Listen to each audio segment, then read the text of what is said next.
Boa noite a todos. Nós estamos aqui hoje, dia 7 de novembro de 2024. Meu nome é Rogério Guimarães, eu sou médico homeopata, instrutor de meditação. E nós estamos aqui com o Gilberto, com o Hamilton e com o Dr. Ricardo Pardil. E vou deixar posteriormente para cada um se apresentar.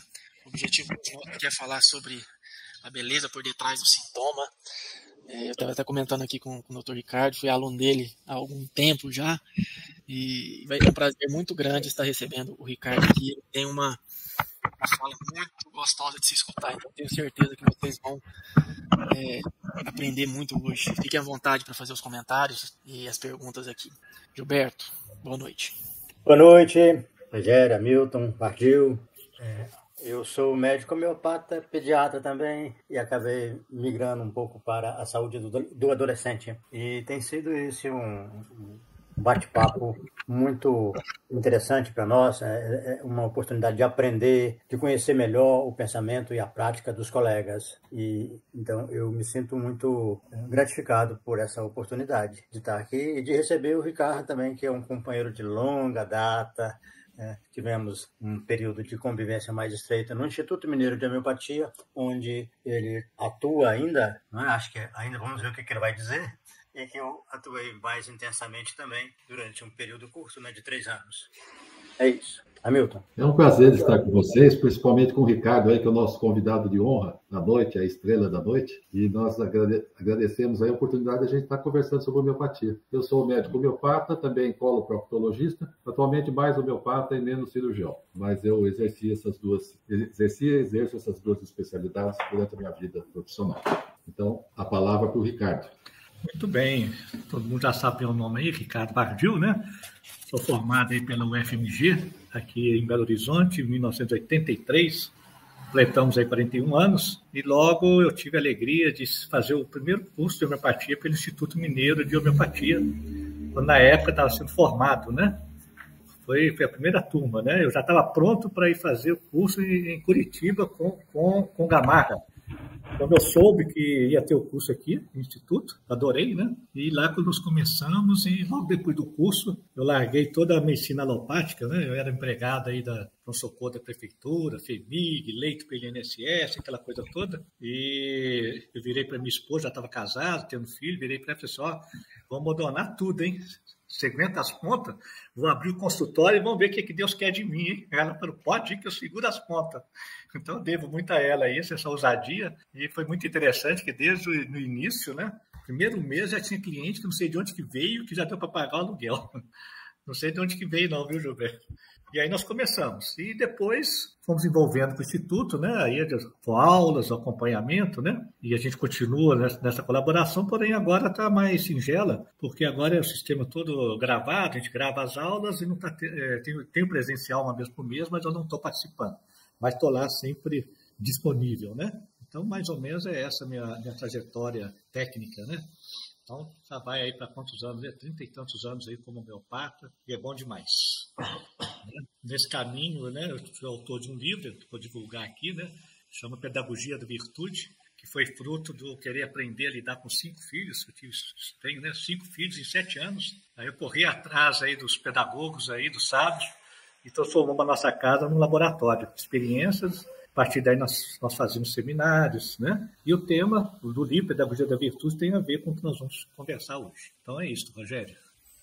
Muito bom, Ricardo. Então, que tal você já começar falando para nós da pedagogia da virtude, só para a gente entrar aí depois, não vou falar assim, nós vamos entrar no assunto, né, Gilberto, Hamilton, né? Isso. Quando a gente fala o sintoma, a beleza por detrás do sintoma, né? É muito, muito bonito isso, eu sou encantado com isso, né? E essa ideia veio lá de Hipócrates, né?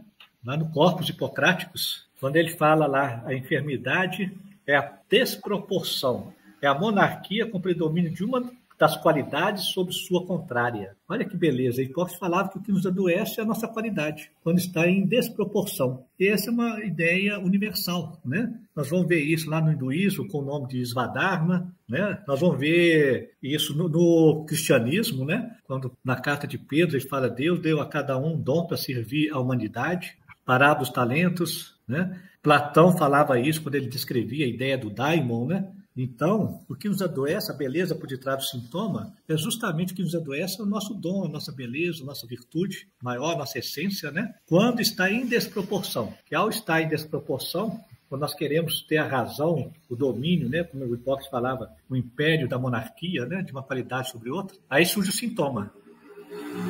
Né? Então, o sintoma é como se tem um autor, um padre, Anselmo Grum, que na obra dele ele fala muito bonito. Ele fala que o sintoma é como se fosse Deus falando com a gente assim: eu só te pedi 5 pães e 2 peixes. Os 5.000 sou eu que dou. Então, isso é muito bonito, porque de repente a gente começa a descobrir, por detrás do sintoma, seja a expressão física ou emocional da ansiedade, do pânico, da depressão, nós vamos perceber a beleza que está por detrás daquilo. E é isso que geralmente eu faço no consultório. Eu tento mostrar ao cliente, no final da consulta, que tudo aquilo que está queixando ali tem a ver com nossa beleza. Né? E quando a gente vai estudar um medicamento, o que a gente percebe no medicamento? É isso. A gente busca ali o tema do medicamento, que é a virtude. Né? Quando você vai ver um agente nítrico, tem a virtude do compromisso, daquilo que é marcado. Na desmedida, ele generaliza aquilo e aquilo passa a ser um sofrimento. Começa a sofrer de antecipação, né? Aquela coisa toda. Né? E hoje nós estamos vivendo uma crise aí. Se eu estiver falando muito, vocês interrompem aí, hein?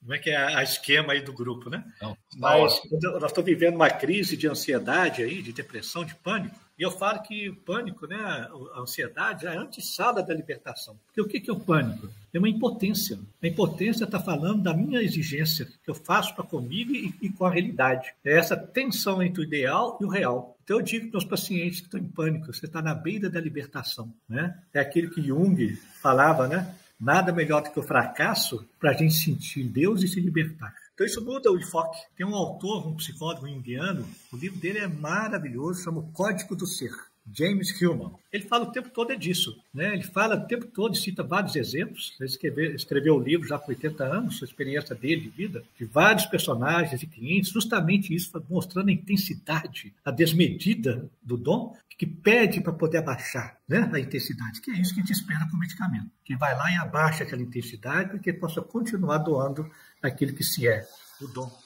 E o mais bonito, só para finalizar essa fala inicial, é que quando Platão falava, né, o ser espiritual vem para a Terra, escolhe o pai, a mãe, até os acidentes de percurso, para nascer o daimon. O daimon é a beleza, o dom, o destino. E é bonito ver isso na história do paciente, né? Quando ele relata a infância, a adolescência, em que você vai vendo que todas as características, tudo que está acontecendo ali, já está construindo o dom. Né? E esse olhar é bonito porque a gente reconcilia, né, com a nossa história. Então, é mais ou menos a ideia da virtude, né? É esse olhar de perceber naquilo que parece que é feio, a beleza, que pede medida. Certo, Rogério? É mais ou menos essa ideia, né? A gente pode estar citando aí alguns exemplos, se for o caso, né? Exemplos pessoais, exemplos desses 40 anos aí, escutando, né? Mas a ideia da beleza por detrás do sintoma é mais ou menos essa, Rogério. Né? E hoje parece que nós estamos vivendo uma coisa, eu falo que essa geração que está chegando aí, de crianças, de jovens, está intensa demais, né? Eu fico com dó das professoras e dos pais, não sei se vocês têm percebido isso, mas está intenso demais. Os meninos estão um nível de consciência, de intensidade tão grande que assusta a gente, né? Que pede vamos abaixar essa intensidade para tornar possível, né? Eu falo que essa geração aí vai mudar a escola, vai mudar tudo, porque a escola não está dando conta dos meninos não, viu? Não sei se você percebe isso aí, Rogério, se você atende criança, você, Hamilton aí, não sei se você atende criança. Eu não atendo criança não, mas eu tenho 2 crianças em casa, então uma tem 6 e outra tem 4, então eu consigo entender isso na prática. Ah, você tem 4, isso mesmo. Né? Mas enfim, eu acho que o Hamilton quer fazer uma pergunta. Não, você citou aí a crise da meia-idade do Jung, né? Ele teve isso aí também. E alguns pacientes você citou a crise do pânico como sim. Um limiar de uma melhora. Quer dizer, a pessoa tem que chegar lá no fundo do poço para que, se sair de forma correta, ele tenha um aprendizado. O Jung falava disso da crise da meia-idade. Isso. E ele teve isso também. Ele teve uma espécie de um surto assim, psiquiátrico, né? Mas quando ele saiu disso, ele teve outro desempenho, outra pessoa, né? Então, nesse sentido que você está falando, tem a ver alguma coisa com o adoecer ter algum sentido positivo também, e não só negativo? Isso. Ou seja, o adoecimento tem o objetivo de nascer consciência. Isso que é importante. E essa consciência ela já está lhe nascendo, porque o que nos adoece? Essa tensão entre os relacionamentos. Como diz o autor, os relacionamentos não foram feitos para nos dar satisfação. Foi feito para nascer consciência. E é incrível, eu tive uma experiência, vou comungar aqui, né? Quando, em certo momento da minha vida, eu fui parar no pronto atendimento com a cólica renal insuportável, que nem morfina passava. Naquele momento ali, né, num gesto de fé, de entrega, eu perguntei para a vida: Deus, o que você quer de mim, Senhor? Com essa dor, o que você quer dizer que eu não estou entendendo? Naquela angústia extrema, eu fui possuído por um sentimento paternal tão incrível. E aí o inconsciente brotou a minha dor, que eu não estava tendo consciência e que estava falando lá no Rio. Porque naquele ano, os 5 filhos saíram de casa, cada um o seu destino. E a grande pergunta que não foi feita: e agora, quem vai cuidar deles? Quando eu percebi isso, Hamilton, lá no pronto atendimento, eu entreguei todos eles para a vida e me tornei consultor. Na hora, a cólica desapareceu, repetiu uma tomografia, o cálculo dissolveu em lágrimas, tanto que eu chorei. Ou seja, nasceu uma consciência. E é bacana, quando você vai ver na medicina chinesa, o rim tem a ver com eu e a minha família, conflito eu e minha família. Olha que bacana. Então, naquele momento nasceu a consciência, a dor fez nascer a consciência e eu me entreguei. E a partir daquele momento, me tornei consultor dos filhos. Me lembra um poema que eu começava escrevendo assim: no despertar urgente da humana dor. E aí eu continuava, né? Mas foi uma situação muito difícil, né? E no despertar urgente da humana dor. Nunca havia sentido uma dor psíquica desse nível. Isso mesmo. Eu comecei com um poema assim. E a mesma coisa... Nossa, essa é a pior dor que tem. Eu lembro nas nossas épocas de alopatia, a gente falava que a pior dor era dor de fratura exposta e dor de cólica renal. Né? Eu passei pelas duas, viu? Mas você falou de pânico, eu também tive meu momento de pânico. Como que eu me libertei? Que é um horror. Eu tinha um projeto. Aí cabe o exemplo do dom, né? Da virtude. Eu tinha um projeto com meu primo, que meu tio ele atravessou o Atacama de Fusca. A gente era novinho, né? Aí o meu primo falou assim: um dia nós vamos lá. Vamos fazer isso também. Aí chegou o dia, nós fomos, eu, meu primo e um amigo, de carro, saindo daqui de Belo Horizonte, e fomos até o Atacama para atravessar o Atacama de carro. E eu fiquei encarregado de planejar tudo, olhar tudo antes, aquela coisa toda, né? Ou seja, tipo mesério, né? Planejando tudo, né? Não deixar faltar nada. Fomos, no meio lá, entramos no Atacama, menino. Eu esqueci de pegar moeda local. Naquela época não tinha esse negócio de GPS, celular, cartão de crédito, não tinha nada. Meio, né? E nem lá no Atacama tinha cartão de crédito, não tinha terminal, tinha banco, tinha nada. E a gente tinha que pagar uma hospedaria lá, singela lá. Eu entrei em pânico com a minha falha, com a minha impotência, sabe? Mas um pânico, eu acordava de noite e queria morrer, sabe? Queria voltar para casa, abandonar o carro lá, sair correndo. Aí eu lembrei dos mestres, né, que passaram por isso, Vitor Frankl, que é psiquiatra judeu, 2 anos em Auschwitz, né? Lassagioli, quando eles falavam que no momento do pânico só tem uma saída, uma rendição, uma entrega total ao horror e brincar com ele. Gente, como é que funciona? Eu passo essa receita para os clientes, é lindo como é que funciona. Eu me entreguei ali, Hamilton, me rendi, falei para o meu primo, meu colega lá, que estava passando comigo, e entreguei para eles a direção do processo. E me rendi. Vou morrer aqui mesmo, vou ser enterrado no Atacama, problema da família lá que se vire, e comecei a rir da desgraça. Entreguei para eles, não sabia o que fazer. A vida é muito sábia, né? Coloca do lado da gente quem sabe fazer o que a gente não sabe fazer. O que acontecia? A gente tinha levado umas roupas, umas blusas de time de futebol, eles venderam lá, fizeram uma troca de blusa de futebol por dinheiro, tal, sei o quê, conseguiu o dinheiro, atravessando o Atacama até chegar ao asfalto, lá no Chile, onde o resto foi resolvido, entendeu? Então essa experiência foi muito linda. Eu falo que existe beleza atrás do horror, né? Por isso que nós colocamos o título aí da beleza atrás do sintoma, porque tem beleza atrás do horror, né? Que liberta a gente, né? Bem que dizem que o deserto é um lugar de retiro, né? Retiro espiritual, né? Os grandes místicos foram para o deserto, né? E você teve o teu retiro de uma forma que é um contato com a gente mesmo, né? Nossa, nem sempre nasce o belo, às vezes nasce essa dificuldade para a gente saber enfrentar qualquer situação, né? E justamente. É um grande aprendizado, como você falou. Eu sei que o Gilberto está delirando aí com a coisa do dom, né, Gilberto? Da virtude, né?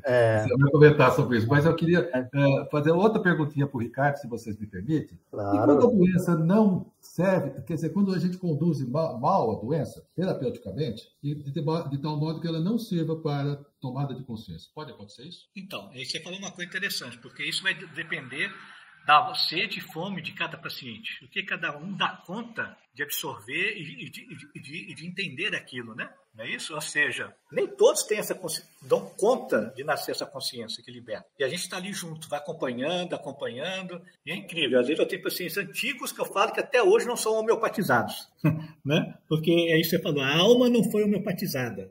Eles vão lá para a gente eliminar sintoma, mas a gente está ali, nós somos, vamos dizer assim, companheiros de jornada, né? Ainda mais quando a lei de cura começa a se cumprir, começa a ver aqueles movimentos de exoneração, né, exercício de vitalidade, compreender isso. Temos pacientes antigos que são maravilhosos, já entendem, usam essa linguagem. Outros não dão conta. Então a gente continua junto e vai ali, aliviando, pontuando, aguardando o tempo de cada um, né? Eu gosto muito de usar a linguagem que hoje a neurociência fala de inteligência espiritual, né? Então a gente vai dando uns toques no final da consulta, né? Como viver aquilo que está passando, como transformar, como passar pela dor sem sofrer, né? Que recursos que a gente pode estar usando, como lidar com aquela intensidade. A gente vai ali, vai semeando, né? Mas é isso mesmo que você falou, Lino. Tem indústria com capacidade de adquirir essa consciência, não. Ainda estão na briga com o mundo, né?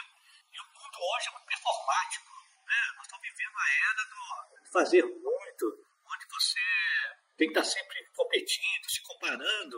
Você sair disso aí, haja inteligência espiritual, né? Para estar nesse mundo sem entrar nessa onda. Mas a gente está junto, vai ali, vai dando conta.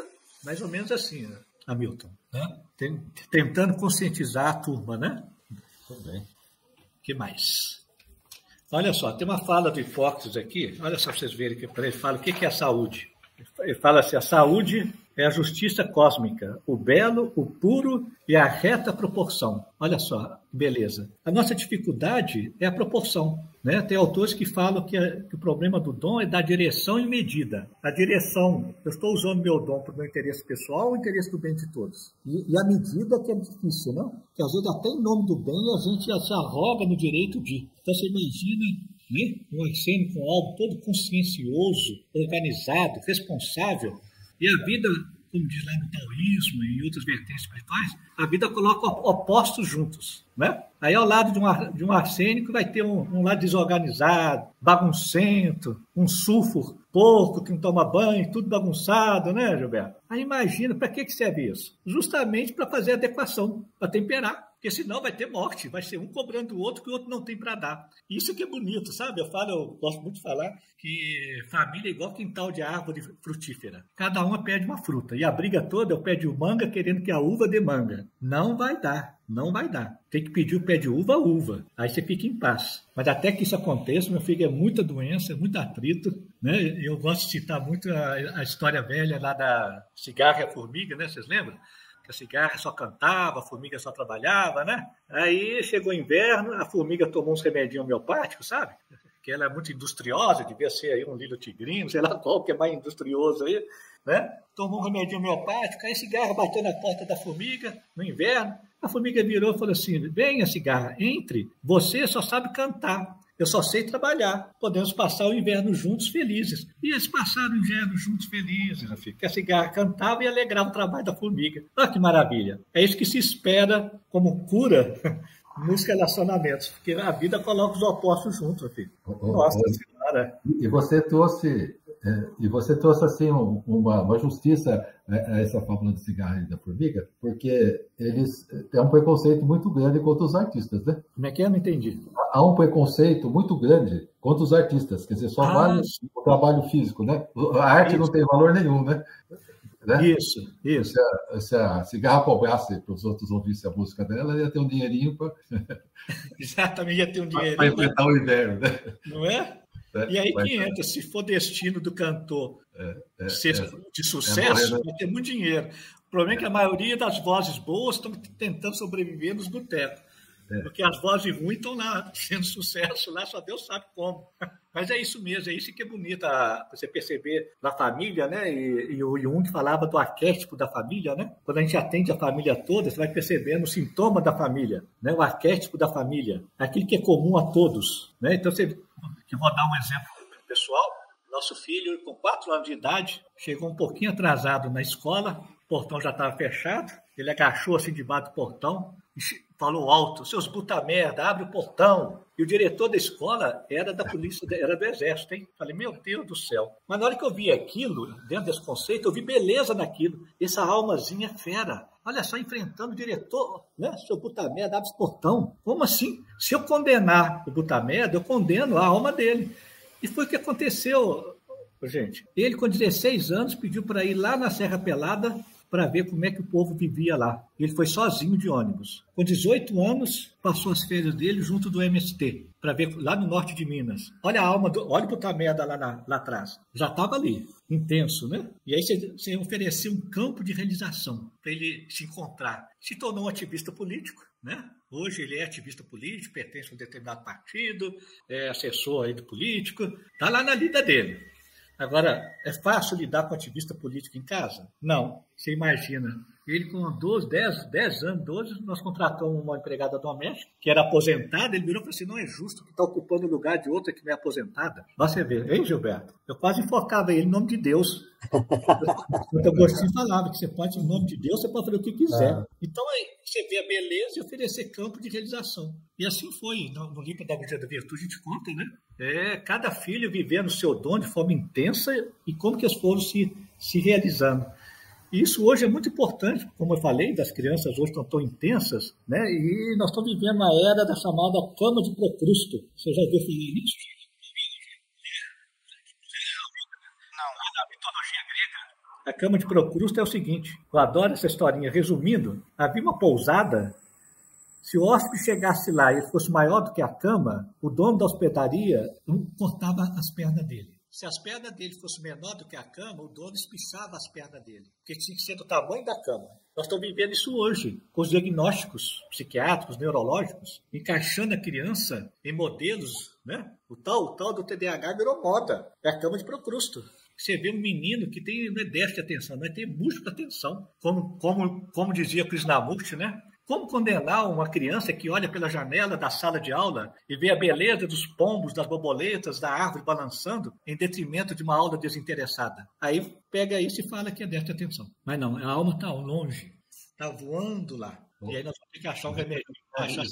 Isso me lembra meu filho, que na escola, quando eu estava na pré-escola, ele ficava olhando as formiguinhas. Ele é ecologista atualmente, a filhinha de formiguinha. Aí a professora falou, esse moleque aí não presta atenção em nada, né? E quis voltar ele para um ano anterior. Aí ficou horrível, né? Aí ele tinha que ir para um ano depois, porque ele já percebia muito rápido o que estava acontecendo e ficava observando essas coisas. Como ele entra num cinema e ele sabe a cor da cortina, ele sabe quantas lâmpadas tem, as cadeiras como são. Eu só vejo o filme, né? Se bobear, não sei nem o nome do autor, né? Mas ele sabia tudo, assim, né? Que música que tocava, qual que era a música de fundo, que propaganda que teve, como era a cortina da entrada, né? A saída fica para a esquerda, para a direita. Ele sempre foi isso, então dava a impressão que era um déficit de atenção. Mas na verdade era uma hiperatenção e o foco principal era rapidamente percebido. Né? Exatamente. Você falou bem. Coloco no carimbo, né? Agora tem algumas síndromes, acho que o autismo, né? O autismo tem um auxílio do governo de R$1.200. Então o pessoal quer o carimbo. Agora todo mundo. Quer para ganhar dinheiro também. Está acontecendo isso também. Também. Isso, é isso mesmo. Você vê, eu posso contar aqui os outros filhos, né? O outro filho nosso ficava voando também, igual você falou, pensando em nada, não fazia dever nem nada. Nós fomos na escola e autorizamos lá e não fazia mais para casa nem dever de casa. Fazer nada. Ele era bom, para que fazer? E se tornou o quê? Um cientista. Hoje é professor da UFMG. Faz um trabalho de pesquisa maravilhoso que ele apresentou para o John Nash, aquele Mentes Brilhantes, né? E era aquele aluno que era condenado que não fazia para casa nem dever de casa. E assim nós podemos ir contando cada filho com a sua beleza, o tom e os clientes nossos, né? Então esse olhar é muito bonito. Tem umas perguntas aparecendo aqui, eu posso ir respondendo? Como é que é? Isso. Pode, complementando a nossa fala, tem uma pergunta aqui. Se um membro da família se cura de alguma moléstia, como homeopatia, isso pode reverberar nos outros familiares? Olha só que pergunta bonita, hein? Isso aí me lembra o famoso Teorema de Bell, que ganhou o prêmio Nobel, né? Que, se vocês lembram aí, que ele fala experiências com macacos, né? Em ilhas diferentes, né? Induziu a alteração de comportamento do macaco, o outro, sem ver, mudava o comportamento. Conclusão do Teorema de Bell. Para que mude a humanidade, é preciso que apenas 20% mude. O resto vai para o efeito dominó. O que quer dizer isso? Se um membro da família muda, desencadeia um movimento de mudança no todo. Se imagina. né, em linguagem homeopática. Um arsênico é algo que para de se culpar, que faz a transcendência da responsabilidade, que vê que responsabilidade é a habilidade de dar respostas, e sai da lei, como diz Paulo de Tarso, e dá a resposta voltada para o espírito, que é em tudo priorizar beleza, bondade, justiça, repercute em todo mundo em casa. A casa fica mais em paz e provoca no outro algo, movimento. Se vai curar o outro, eu não sei, mas com certeza um que muda provoca um movimento em todo, né? Nesse todo aí. Agora, nesse tema, nós temos também, é muito conhecida a codependência, né? A codependência de algum drogadico assim também adoece toda a família, né? Ou no álcool, alguma coisa disso, né? Então é lógico, se a doença adoece, a saúde também deve curar. E em termos homeopáticos, eu tinha uma criança de 2 anos que acordava de hora em hora, e a mãe veio com uma super olheira, né? E aí, de repente, eu parei a consulta com a mãe e perguntei para a mãe, o que está acontecendo com a senhora? Ela falou que o marido dela estava dando carona para uma fulana, né? Ia todo jeitoso para dar carona, levava a fulana para a faculdade, todo dia, né? E ela estava com ciúmes e com muita raiva, muita indignação, né? E eu dei Stafisagra para a criança, e a criança passou a dormir, sarou imediatamente da insônia, começou a dormir normal, quer dizer, mostrando as duas coisas. Mas essa mãe não sarou da indignação, não, porque passaram-se muitos meses, ela me ligou por um resfriado qualquer da criança, que eu estava muito atarefado do consultório e acabei não dando atenção para ela. Ela ficou com muita raiva de mim que nunca mais voltou. Quer dizer, eu curei uma insônia de 2 anos e deixei passar um resfriado, né? E ela ficou com raiva de mim e com indignação. Quer dizer, aquela que ela tinha para fulana passou para mim também, né? Mas o interessante é que, pegando o sintoma da mãe, nós curamos a criança, né? Mas é isso mesmo, você falou uma coisa que alguns autores falam, alguns antropólogos, né? A criança, aquele Winnicott, ele fala, né, que a criança vê o mundo através do olhar da mãe. Até uma certa idade, a conexão é tão intensa que até em termos quânticos, né, isso que você falou, você medica a mãe, você medica a criança, né? É isso mesmo. Então é isso que a pessoa que fez a pergunta, né? Porque a intenção da vida é a cura da alma e de todos. Não quer dizer que nem, vamos dizer assim, que às vezes alguns não curam.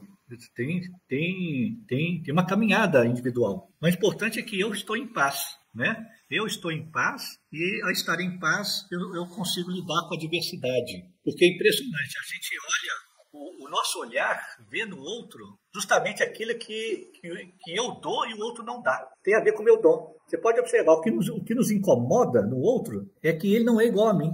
Eu exijo do outro que ele dê e haja como eu. E não é assim a vida, né? E aí começam as tensões, os adoecimentos e os desentendimentos em casa. Na medida que eu reconheço isso e peço ao outro que ele tem de beleza, de dom, né? Só que a mente, como diz lá do budismo, a mente é mundo maia, né? A gente fica interpretando e vivendo uma ilusão. E essa ilusão tem a ver com esse tema. E o bonito é que esse tema vai sendo construído ao longo da vida, como eu disse lá no início, por todos os acontecimentos da vida.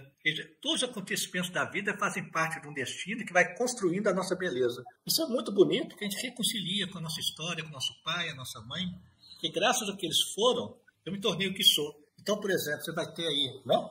A gente gosta de dar um exemplo dos remédios, né? Uma camomila, que de um lado é apaziguadora, embaixadora da paz, e do outro lado ela tira a paz, né? Dentro da dialética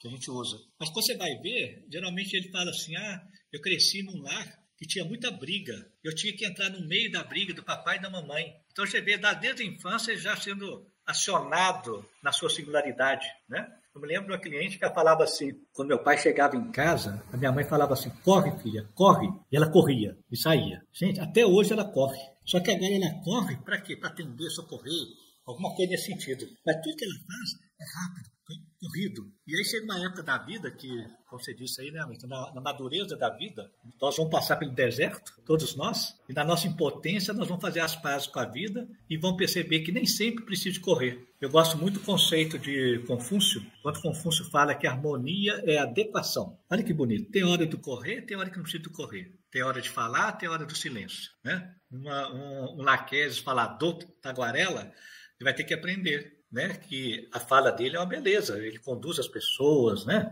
leva alegria, porém tem hora do silêncio e tem hora de falar. E isso na relação com os pais, os meninos, é muito bom, porque a gente não condena, a gente ensina a ir adequando o que se é, né? Então é mais ou menos isso aí, a ideia do dom, da beleza, né? De qual o propósito da enfermidade, é fazer nascer a consciência, que liberta, que nos dá a condição da liberdade, né? De ser no mundo, né? É uma longa caminhada, em que cada etapa tem seus fenômenos, né? Que nos conduzem a isso. Eu acho muito bonito, hoje a gente, como eu tenho 41 anos de formado, eu tenho a alegria de ter cliente lá, que era meu cliente infantil, né? Chegou lá a criança, hoje eu cuidei da mãe dele, agora dos filhos, né? A gente é médico avô, né? E aí você vai vendo como é que é bonito as etapas da vida e como cada etapa provoca a gente em algo, né? Que vai fazendo nascer essa consciência, né? Como Confúcio falava, né? Que cada década a gente é convocado a alguma coisa. Nós aqui, ó, o Hamilton e o Gilberto, o Rogério ainda não. Nós temos mais de 50 anos, nós estamos sendo convocados, segundo Confúcio, a não discutir mais com a vida. Depois de 60 anos, Confúcio fala isso. A não discutir mais com a vida. Para chegar aos 70, reconhecer que se tornou bom, justo e livre. Ah, que delícia. Só que para acontecer isso, meu filho, o negócio é feio, né? Não é? Isso mesmo. É mais ou menos isso, meus amigos. O que mais que a gente poderia estar falando aí? Bom, eu quero fazer uma observação também, uma pergunta em torno da influência. Você falou logo desde o início uma coisa que me chama a atenção, que é a influência hoje muito avassaladora em cima das crianças e dos adolescentes. Eles estão vivendo uma experiência que, em alguns casos, foge do controle, porque os pais ainda não têm a informação, não desenvolveram a prudência. Então, eu falo isso baseado num exemplo. A minha filha, que mora no Acre, esteve aqui com o meu neto tem umas 2 semanas, passou alguns dias aqui. E o garoto de 7 anos foi assistir televisão e selecionou um filme que eu nunca tinha ouvido falar, que é Divertidamente 2. E eu fiquei impressionado. E estou até hoje, porque eu quero voltar. Ele só assistiu um pedaço do filme, que ele já tinha assistido no cinema. E eu quero, assim que abaixar um pouquinho a poeira, eu quero assistir esse filme, porque eu fiquei impressionado com a velocidade das coisas acontecendo no filme. Né? É uma história que se passa em 2 dimensões, né? Eles acompanhando um personagem e aí tem os fatos ali daquele momento, daquela dimensão, e outra super dimensão que vai influenciando e vai direcionando as coisas, os fatores. E eu pensei, gente, só uma dimensão já é muito, já é pressão e fatores demais, e não tem essa outra ainda e passava de uma dimensão para outra rapidamente. Eu falei, gente, como é que pode? Isso é muito desgastante, mas normal.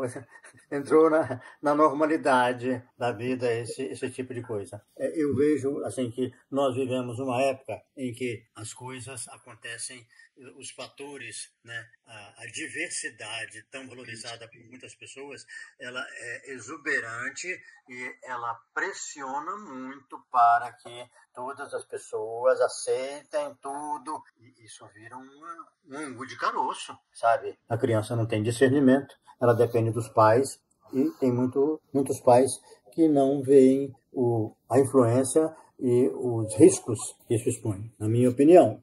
Mas eu queria ouvir a sua, Ardil.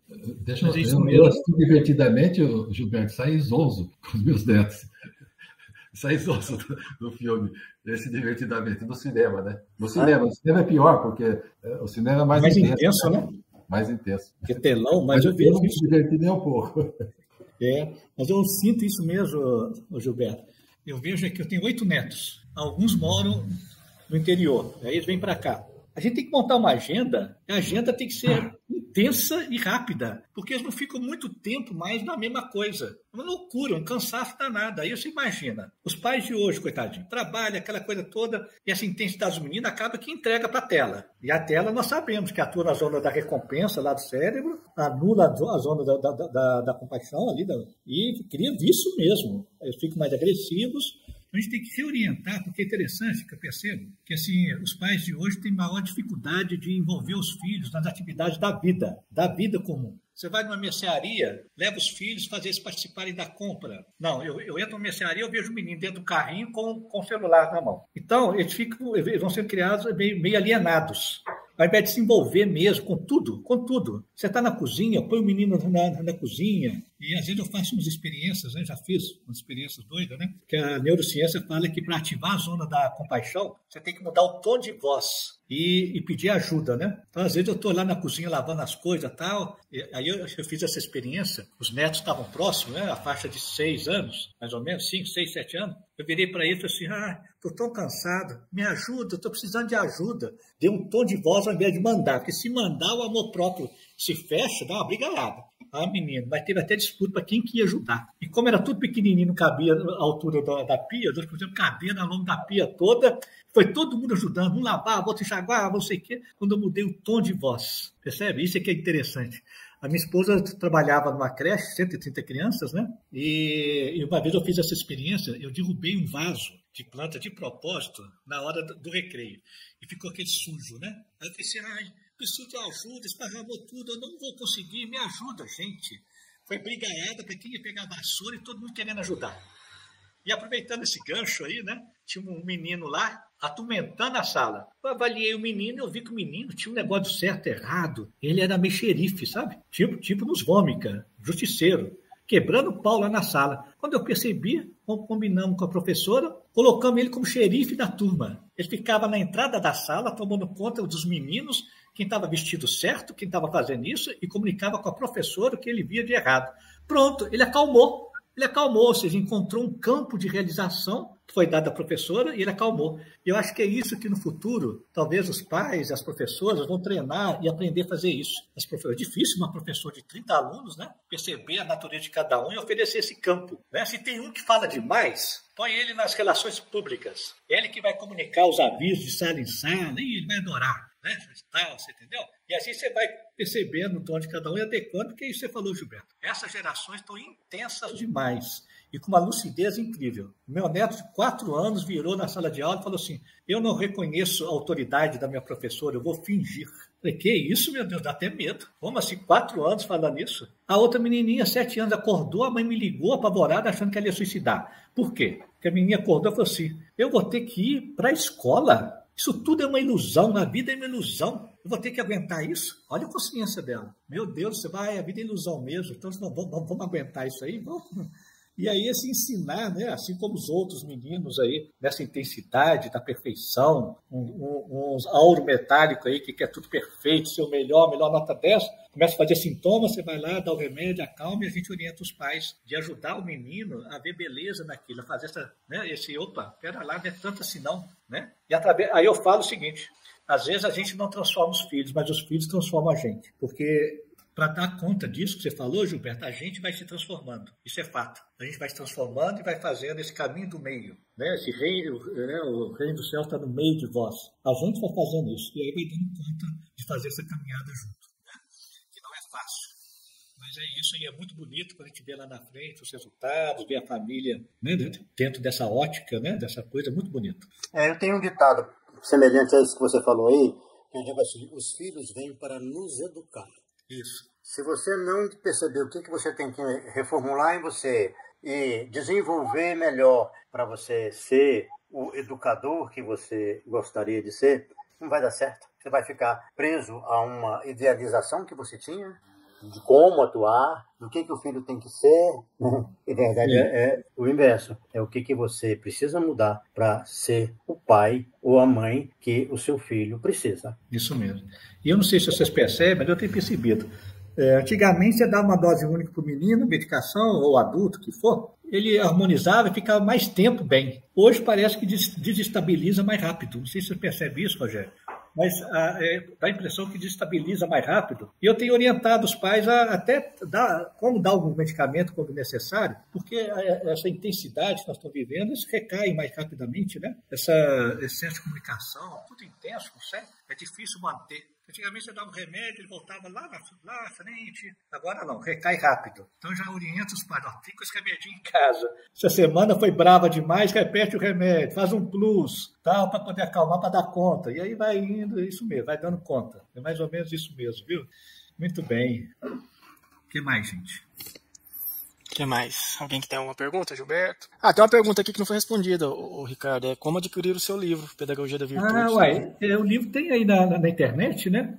Se não tiver na internet, pode entrar em contato comigo. Geralmente tem, mas se não tiver, eu não sei, algum problema, eu vou ter a liberdade de passar o meu número de consultório. Se tiver algum problema, liga lá, né? O DDD 31 33 34 92 31. Então, repetindo, 31 33 34 92 31. É o telefone lá do consultório, tem a secretária. Se tiver dificuldade de comprar aí na internet, pode entrar em contato com a gente que a gente envia, né? Eu vou pedir também aqui a Juranda para corrigir. O nome do Ricardo é Ricardo Vardil, não é Valdir, não. É Vardil com W, tem história esse nome, viu, Gilberto? Meu bisavô teve 14 filhos. Aí ele colocou em filho e ele inventou um nome. Ele falava que se um sujar o nome, suja só a linhagem dele. Aí esse Vardil é inventado, não existe no outro não, é só a minha família mesmo. Legal, hein? Criativo. Isso mesmo. Bom, eu acho que, pegando o gancho aí do tema da beleza, como é que tem mais alguma coisa que a gente podia falar sobre como aproveitar, né, qual o propósito da enfermidade, né, buscando saúde, em que a enfermidade nos ajuda no sentido de alcançar a saúde e, consequentemente, a beleza dentro dessa sua abordagem.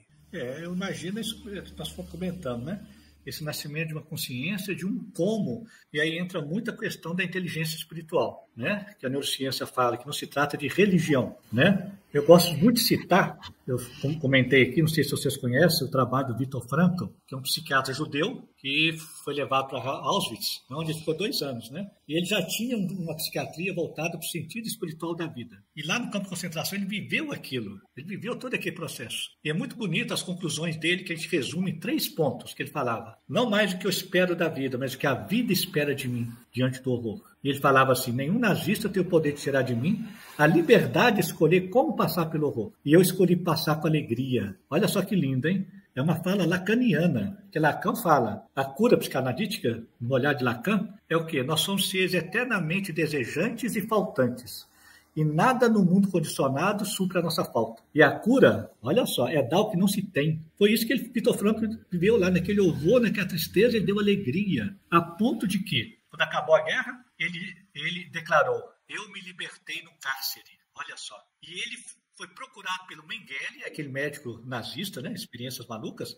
Ele cuidou do Mengele secretamente. Olha só que beleza isso aqui, alma. Então, eu acho que o processo de cura, Gilberto, passa por esse viés de aprender a dar o que não se tem, que tem a ver que é dar o meu dom sem nenhuma exigência de retorno. Porque a gente não recebe do outro aquilo que dá. E tomar consciência disso é libertador, percebe? E às vezes, muitas vezes, triste, amargurado, desanimado, diante da vida, diante do outro. Eu abraço e eu me torno uma hospedaria do horror, uma hospedaria da beleza. Acolhendo não importa quem ou o quê, dando o que eu não tenho. É a cura. Então, a gente ensinar isso aos nossos companheiros e viver isso não é fácil, mas esse é o caminho e é libertador. Que eu falo o seguinte, cada um de nós tem uma faixa de gás em casa, né? Tem um campo nazista nas proporções, né? Gerando sofrimento. E a cura é não resistir, como dizia Jesus, não resistais ao mal, mas é uma aceitação ativa, plena, de dar o que não se tem e dar o meu dom na proporção justa e reta, como diz o Hipócrates aqui, né? Só resgatando aqui, que ele falava que os 4 epípetos do que é saúde. Ele falava, saúde é o justo, o puro, o belo, proporcionado. Em linguagem cristã, é aquele que Paulo falava na carta aos Gálatas. Não mais viver pela lei, mas viver pela graça. E viver pela graça em tudo priorizar a beleza, a bondade, a igualdade e a justiça. É a mesma coisa. E aprender a viver com isso. É fácil? Não. Tem hora que dá conta, tem hora que não dá conta. E como dizia Paulo, o apóstolo, quantas vezes que eu devo fazer ainda não faço, que não devo faço. Esqueço tudo para trás e prossigo para o alvo. Que é isso mesmo, a vida é isso mesmo. Essa caminhada, em que o mais importante da caminhada não é a chegada, é o como da caminhada. É isso aí, Gilberto. Valdir? Não, Vardil. Vardil. E onde que a homeopatia entra em ajudar a caminhada da vida? Você, como médico, com tanto tempo de experiência, você poderia dar um recado? Aí você falou bem, porque todos falaram que médico não deveria só prescrever, mas dar regime de vida. Então, além da prescrição, da beleza do medicamento, aprender a dar regime de vida. Regime de vida é isso. Hoje, em linguagem atual, é inteligência espiritual, que não é religião. Ou seja, respeitando o que cada um entende de espiritualidade, a gente ajudá-lo nesse regime de vida, que é o que Hipócrates falava, nessa arte de como viver aquilo que eu sou. Então, eu acho que hoje, nós, homeopatas, devemos ter esse tempo, no finalzinho da consulta, fazer uma síntese do paciente, mostrando a ele a beleza de tudo e oferecer elementos de sentido espiritual da vida, respeitando cada religiosidade, porque não se trata disso, né? Mas se trata desse resgatar esse como da caminhada. Então, é o que Hipócrates falava, regime de vida. Nós temos que oferecer isso. Senão, nós vamos ficar só prescrevendo. É isso aí. Recentemente, alguém comentou que o homeopata é médico do corpo e da alma, porque ele tem instrumentos para intervir nessas duas áreas. E que, então, é preciso que ele se capacite para isso, né? O que, às vezes, acontece é que o profissional fica preso à narrativa da doença. Isso é uma coisa que eu tenho falado aqui e chamado a atenção, porque é preciso um esforço para complementar o curso de formação. Senão você fica ainda muito focado na enfermidade. E o ser humano que está ali é esse que precisa e que merece essa reflexão, né? Bela reflexão que você nos traz hoje aqui, Vardil, fica no segundo plano, não é? Então, nós estamos convocando para que as pessoas realmente se importem mais com o ser humano ali, com a sua trajetória, a sua caminhada, e devolvendo a ele alguma coisa mais substancial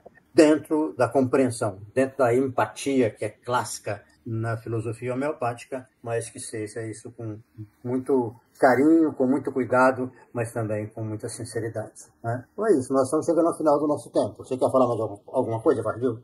Não, nós já falamos tudo, que é só agradecer a oportunidade dessa semeadura, né? Que a gente, quando dava aula, era uma delícia conversar com os alunos, trocar essas experiências, né? Que a gente possa estar tendo outras oportunidades. É só gratidão mesmo, viu, Gilberto? Obrigado aí pela oportunidade.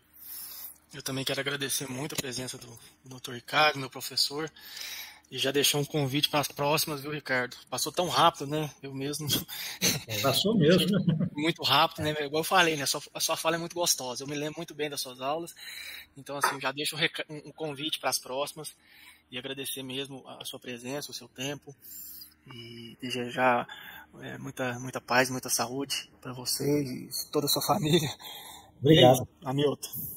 É uma fala carregada de vivência e de reflexões filosóficas muito interessantes. Trouxe muito aprendizado a todos nós, pelo menos a mim, né?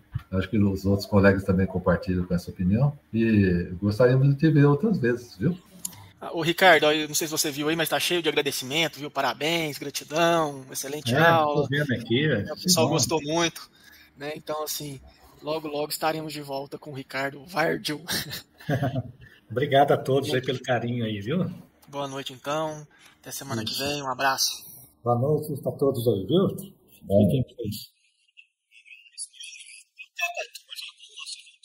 Agora já vai recolhendo em paz sem expectativa nenhuma, viu? Se chegou lá, o pão que está lá é pão velho, que o outro folgado já comeu, oportunidade de nascer consciência. Fique em paz, para dormir em paz, viu? Isso mesmo. Muita paz e alegria para todos aí. Igualmente.